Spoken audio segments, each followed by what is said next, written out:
Hi friends, welcome to education concepts. If in case మీరు government సెక్టార్లో ఒక permanent job కోసం సెర్చ్ చేస్తున్నారా, అయితే మీకు ఒక గుడ్ న్యూస్. రీసెంట్గానే మనకి ఇంటర్మీడియట్ డిగ్రీ క్వాలిఫికేషన్స్తో అప్లై అయితే చేసే విధంగా గవర్నమెంట్ సెక్టార్ నుంచి సూపరింటెండెంట్ అండ్ అసిస్టెంట్ అటెండర్ పోస్టులకి నోటిఫికేషన్ రావడం జరిగింది.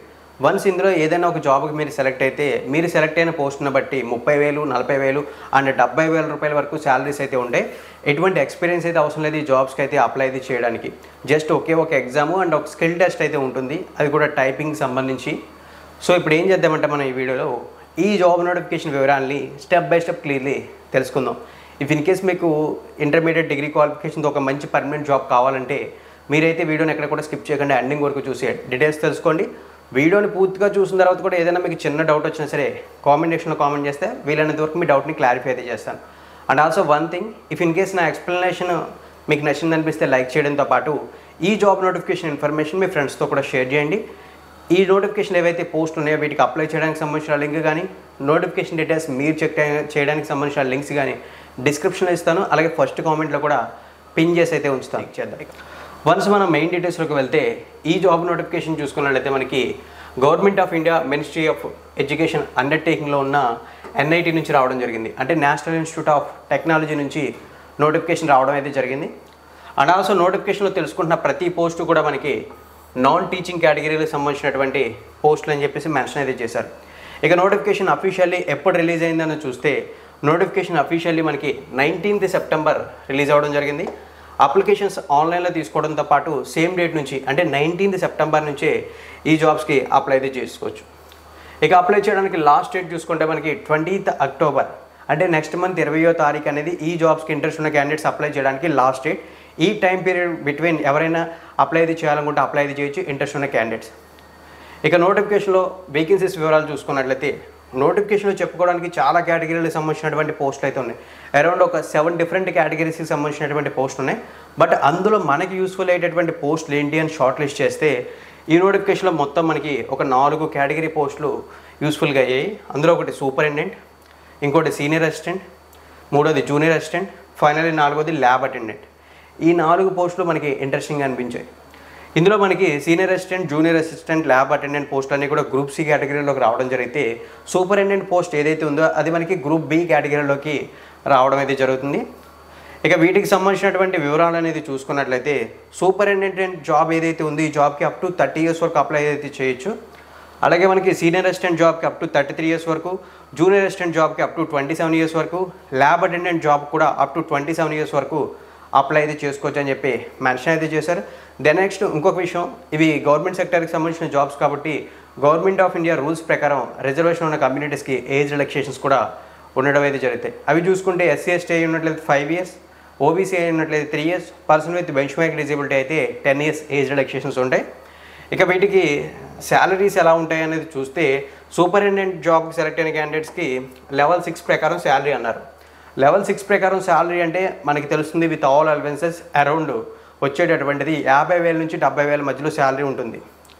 ఇక సీనియర్ అసిస్టెంట్కి లెవెల్ 4 ప్రకారం అంటే నియర్లీ 50,000 శాలరీ ఉంటుంది. జూనియర్ అసిస్టెంట్కి లెవెల్ 3 ప్రకారం, level 3 means with all allowances around మనకి 40,000-45,000 ఉంటుంది. ల్యాబ్ అటెండెంట్కి చూసుకున్నట్లయితే లెవెల్ 1 అంటే మనకి అప్ టు 30,000 లేదా 35,000 రూపీస్ వరకు శాలరీ అనేది ల్యాబ్ అటెండెంట్కి ఉంటుంది. సో ఇవైతే ఈ నోటిఫికేషన్లో మనం షార్ట్ లిస్ట్ చేసినటువంటి పోస్టులు, వాటికి అప్లై చేయడానికి సంబంధించిన age limits, age relaxations, then select అయితే వచ్చేటటువంటి శాలరీ, ఎడ్యుకేషన్ క్వాలిఫికేషన్స్ గురించి కూడా డిస్కస్ చేద్దాం. ఇక నెంబర్ ఆఫ్ వేకెన్సీస్ చూసుకున్నట్లయితే సూపరింటెండెంట్కి సంబంధించి ఒకే ఒక్క పోస్ట్ ఉండడంతో పాటు ఆ పోస్ట్ని OBC కేటగిరీకి కేటాయించారు. సీనియర్ అసిస్టెంట్కి సంబంధించి కూడా ఒకే ఒక్క పోస్ట్ ఉంది, ఆ పోస్ట్ని అన్రిజర్వ్డ్ కేటగిరీకి కేటాయించారు. జూనియర్ అసిస్టెంట్కి సంబంధించి 5 వేకెన్సీస్ ఉన్నాయి, అంటే 5 పోస్టులు ఉన్నాయి. అందులో 3 పోస్టులు చూసుకున్నట్లయితే మనకి అన్రిజర్వ్డ్ కేటగిరీకి, ఒక పోస్ట్ని OBC కేటగిరీకి, ఒక పోస్ట్ని SC కేటగిరీకి అని చెప్పేసి ఉన్న 5 పోస్టులు ఈ విధంగా డివైడ్ చేశారు.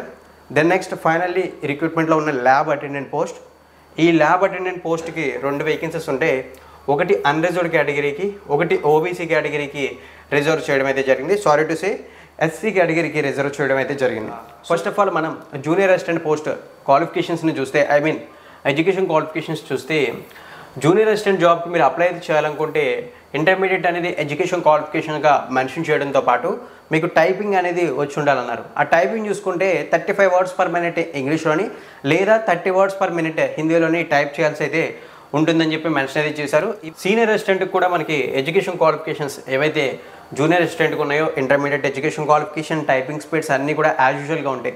జస్ట్ సీనియర్ అండ్ జూనియర్ అని చెప్పేసి చేంజెస్ అవుతాయి, కానీ రెండు పోస్టులకు కూడా సేమ్ ఎడ్యుకేషన్ క్వాలిఫికేషన్స్ అయితే అప్లికేబుల్ అవుతాయి, బట్ శాలరీస్ అనేవి డిఫరెంట్. ఈ నోటిఫికేషన్లో గ్రూప్ బి కేటగిరీ పోస్ట్ అయినటువంటి సూపరింటెండెంట్ పోస్ట్ ఎడ్యుకేషన్ క్వాలిఫికేషన్స్ని చూసుకున్నట్లయితే ఈ సూపరింటెండెంట్ పోస్ట్కి సంబంధించి ఎడ్యుకేషన్ క్వాలిఫికేషన్స్లో మనకి మెన్షన్ చేసింది ఏంటంటే ఫస్ట్ క్లాస్ బ్యాచిలర్ డిగ్రీ అని చెప్పి మెన్షన్ చేశారు, ఆర్ ఇట్స్ ఈక్వలెంట్ అని మెన్షన్ అయితే చేశారు.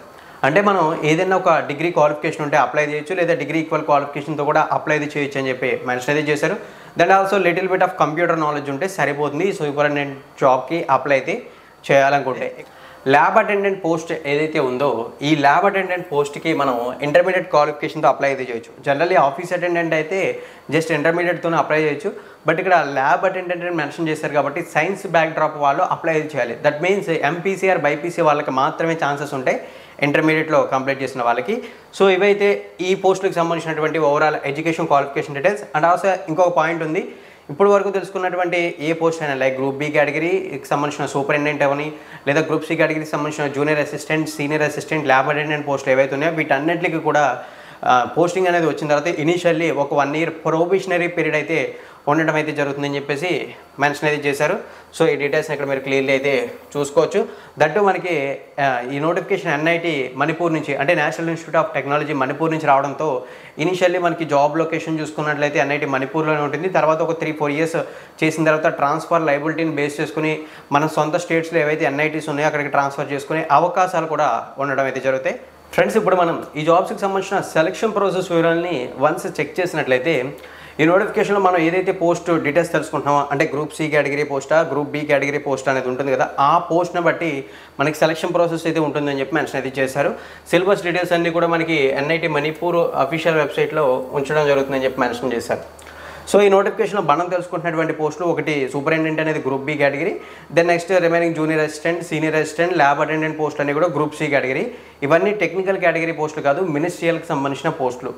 గ్రూప్ బి కేటగిరీకి సంబంధించినటువంటి పోస్టులకి మనకి రిటన్ ఎగ్జామ్ అండ్ ఒక స్కిల్ టెస్ట్ అయితే ఉంటుందని చెప్పారు. నెక్స్ట్ గ్రూప్ సి కేటగిరీకి సంబంధించిన పోస్టులు కూడా రిటన్ ఎగ్జామ్ అండ్ స్కిల్ టెస్ట్లు అయితే ఉంటాయని చెప్పేసి మెన్షన్ అయితే చేశారు. ఇక్కడ ఈ వివరాలని క్లియర్లీ అయితే చూడొచ్చు. ఇక ఈ జాబ్స్కి తెలుసుకోవాల్సిన డీటెయిల్స్ ఏంటంటే మనకి అప్లికేషన్ ఫీజు ఎంత అనేది తెలుసుకోవాలి. అంటే ఈ జాబ్స్కి అప్లై చేసినప్పుడు మనం పే చేసిన అమౌంట్ ఎంత అని చెప్పేసి. సో ఒకసారి మనం అప్లికేషన్ ఫీజు వివరాల్లోకి వెళ్తే మనకి మెన్షన్ చేసింది ఏంటంటే అప్లికేషన్ ఫీజులో ఇనిషియల్లీ నాన్ రీఫండబుల్ అన్నారు. వన్స్ మీరు ఈ అప్లికేషన్ ఫీజు పే చేస్తే అప్లై చేసే టైంలో అది రీఫండ్ అవ్వదు. మీరు ఎగ్జామ్కి అటెంప్ట్ కాకపోయినా లేదా తర్వాత నాకు ఇంట్రెస్ట్ లేదని చెప్పేసి మీరు మెయిల్ చేసి వాటెవర్ ఏది చేసినా సరే మీకు అప్లికేషన్ ఫీజు నాన్ రీఫండబుల్ అని మెన్షన్ చేయడంతో పాటు ఈ జాబ్స్కి అప్లై చేసే క్యాండిడేట్స్కి 1000 రూపీస్ అంటే ₹1000 అప్లికేషన్ ఫీజు. ఈ ₹1000 application fee general category, OBC category and economically weaker section category వాళ్ళకి అప్లికేబుల్ అవుతుంది. దెన్ నెక్స్ట్ అప్లై చేసే క్యాండిడేట్స్లో ఎవరైనా SC, ST and women category ఉంటే వాళ్ళు 500 రూపీస్ పే చేసి ఈ జాబ్స్కి అప్లై అయితే చేయొచ్చు. అండ్ ఆల్సో అప్లికేషన్ ఫీజుని పే చేయాల్సినటువంటి బ్యాంక్ డీటెయిల్స్ని కూడా మనకి ఇక్కడ ఇవ్వడం అయితే జరిగింది. లేదా జస్ట్ మీరు ఫోన్పే ద్వారా క్యూఆర్ ద్వారా పే చేస్తారంటే క్యూఆర్ కోడ్ డీటెయిల్స్ కూడా ఇచ్చారు. సో క్యూఆర్ ద్వారా పే చేసి మనం ఎలా అప్లై చేయాలంటే క్యూఆర్ ద్వారా పే చేసిన తర్వాత మనకి రెఫరెన్స్ ఐడి ఉంటుంది కదా, ఆ రెఫరెన్స్ ఐడిని ఎంటర్ చేయాలి. లేదా మనం త్రూ బ్యాంక్ ద్వారా పే చేస్తే బ్యాంక్కి సంబంధించి ట్రాన్సాక్షన్ ఐడి ఉంటుంది కదా, ఆ ట్రాన్సాక్షన్ ఐడిని మనం అక్కడ సబ్మిట్ చేస్తే సరిపోతుంది. ఇవైతే అప్లికేషన్ ఫీజుకి సంబంధించిన డీటెయిల్స్. ఫ్రెండ్స్, ఈ జాబ్ నోటిఫికేషన్ సంబంధించినటువంటి కంప్లీట్ డీటెయిల్స్ అయితే ఇవి. ఓవరాల్లీ మీకు డీటెయిల్స్ అన్నీ అర్థమయ్యాయి అనుకుంటే లైక్ చేయండి. అలాగే మీకు ఏమైనా డౌట్స్ ఉంటే కామెంట్ సెక్షన్లో కామెంట్ చేయండి. వీలైతే ఈ జాబ్ నోటిఫికేషన్ ఇన్ఫర్మేషన్ మీ ఫ్రెండ్స్తో కూడా షేర్ చేయడానికి ప్రయత్నించండి. కొత్తగా ఎవరైనా మన ఛానల్కి విజిట్ చేసిన వాళ్ళైతే రెగ్యులర్ జాబ్ నోటిఫికేషన్స్ కోసం మన ఛానల్ సబ్స్క్రైబ్ చేయడం అండ్ నోటిఫికేషన్ బెల్ ఐకాన్ చేయడం మాత్రం మర్చిపోకండి. థ్యాంక్ యూ ఫ్రెండ్స్, వీడియోని ఎండింగ్ వరకు వాచ్ చేసి సపోర్ట్ చేస్తున్నందుకు.